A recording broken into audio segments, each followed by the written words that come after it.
विष्णु और शिव का जन्म एक रहस्य है।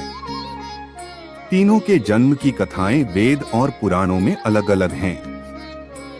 उनके अलग अलग होने का कारण यह है कि जो शिव को मानते हैं वे शिव को ही केंद्र में रखकर अपना दर्शन गढ़ते हैं, और जो विष्णु को मानते हैं वे विष्णु को केंद्र में रखते हैं।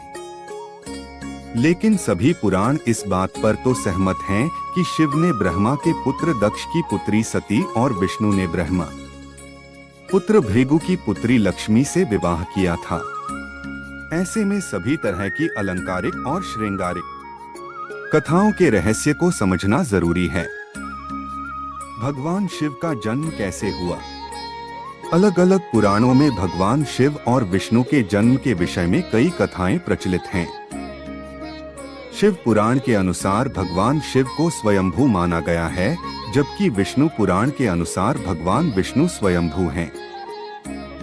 शिव पुराण के अनुसार एक बार जब भगवान शिव अपने टखने पर अमृत मल रहे थे तब उससे भगवान विष्णु पैदा हुए, जबकि विष्णु पुराण के अनुसार ब्रह्मा भगवान विष्णु की नाभिकमल से पैदा हुए, जबकि शिव भगवान विष्णु के माथे के तेज से उत्पन्न हुए बताए गए हैं। विष्णु पुराण के अनुसार माथे के तेज से उत्पन्न होने के कारण ही शिव हमेशा योग मुद्रा में रहते हैं। शिव के जन्म की कहानी हर कोई जानना चाहता है। श्रीमद् भागवत के अनुसार एक बार जब भगवान विष्णु और ब्रह्मा अहंकार से अभिभूत हो स्वयं को श्रेष्ठ बताते हुए लड़ रहे थे, तब एक जलते हुए खंभे, जिसका कोई भी ओर छोर ब्रह्मा या विष्णु नहीं समझ पाए, से भगवान शिव प्रकट हुए। शिवजी का बचपन।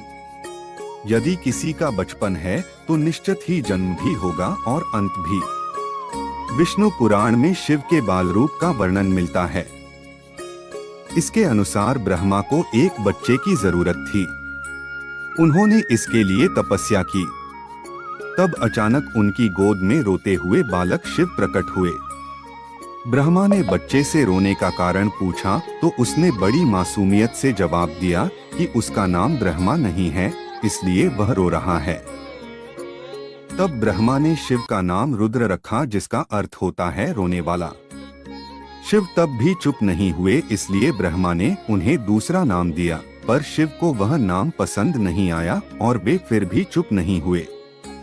इस तरह शिव को चुप कराने के लिए ब्रह्मा ने 8 नाम दिए और शिव 8 नामों रुद्र, शर्व, भाव, उग्र, भीम, पशुपति, ईशान और महादेव से जाने गए। शिव पुराण के अनुसार ये नाम पृथ्वी पर लिखे गए थे। ऐसे प्रकट हुए शिवजी। शिव के इस प्रकार ब्रह्मा पुत्र के रूप में जन्म लेने के पीछे भी विष्णु पुराण की एक पौराणिक कथा है। इसके अनुसार जब धरती, आकाश, पाताल समेत पूरा ब्रह्मांड जलमग्न था, तब ब्रह्मा, विष्णु और महेश, शिव के सिवा कोई भी देव या प्राणी नहीं था। तब केवल विष्णु ही जल सतह पर अपने शेषनाग पर लेटे नजर आ रहे थे। तब उनकी नाभि से कमल नाल पर ब्रह्मा जी प्रकट हुए। ब्रह्मा विष्णु जब सृष्टि के संबंध में बातें कर रहे थे तो शिवजी प्रकट हुए। ब्रह्मा ने उन्हें पहचानने से इनकार कर दिया। तब शिव के रूठ जाने के भय से भगवान विष्णु ने दिव्य दृष्टि प्रदान कर ब्रह्मा को शिव की याद दिलाई। ब्रह्मा को अपनी गलती का एहसास हुआ और शिव से क्षमा मांगते हुए उन्होंने उनसे अपने पुत्र रूप में पैदा होने का आशीर्वाद मांगा। शिव ने ब्रह्मा की प्रार्थना स्वीकार करते हुए उन्हें यह आशीर्वाद प्रदान किया। कालांतर में विष्णु के कान के मैल से पैदा हुए मधुकैटभ राक्षसों के वध के बाद जब ब्रह्मा ने सृष्टि की रचना शुरू की तो उन्हें एक बच्चे की जरूरत पड़ी और तब उन्हें भगवान शिव का आशीर्वाद ध्यान आया। अत ब्रह्मा ने तपस्या की और बालक शिव बच्चे के रूप में उनकी गोद में प्रकट हुए। शिवजी का पहला अवतार कौन, जानिए। भगवान शिव का विवाह ब्रह्मा के पुत्र दक्ष की पुत्री सती से हुआ था। एक बार दक्ष ने एक विशाल यज्ञ का आयोजन किया, लेकिन उन्होंने शिव व सती को निमंत्रित नहीं किया। भगवान शिव के मना करने के बाद भी सती इस यज्ञ में आईं और जब उन्होंने यज्ञ में अपने पति शिव का अपमान होते देखा तो यज्ञ वेदी में कूदकर उन्होंने अपनी देह का त्याग कर दिया। जब भगवान शिव को यह ज्ञात हुआ तो उन्होंने क्रोध में अपने सिर से एक जटा उखाड़ी और उसे रोषपूर्वक पर्वत के ऊपर पटक दिया। उस जटा से महाभयंकर वीरभद्र प्रकट हुए। शिव के इस अवतार ने दक्ष के यज्ञ का विध्वंस कर दिया और दक्ष का सिर काटकर उसे मृत्युदंड दिया। बाद में देवताओं के अनुरोध करने पर भगवान शिव ने दक्ष के सिर पर बकरे का मुंह लगाकर उसे पुनः जीवित कर दिया। वीरभद्र के अलावा शिव के 18 और अवतार हुए हैं, जिनके नाम इस प्रकार हैं: पिप्पलाद, नंदी, भैरव, अश्वत्थामा, शर्भावतार, गृहपति, दुर्वासा, हनुमान, वृषभ, यतिनाथ, कृष्ण दर्शन, अवधूत, भिक्षुवर्य, सुरेश्वर, किरात, सुंतनर्तक, ब्रह्मचारी और यक्ष। जानिए कहाँ घटी थी अनादि और अनंत अग्नि स्तंभ की घटना।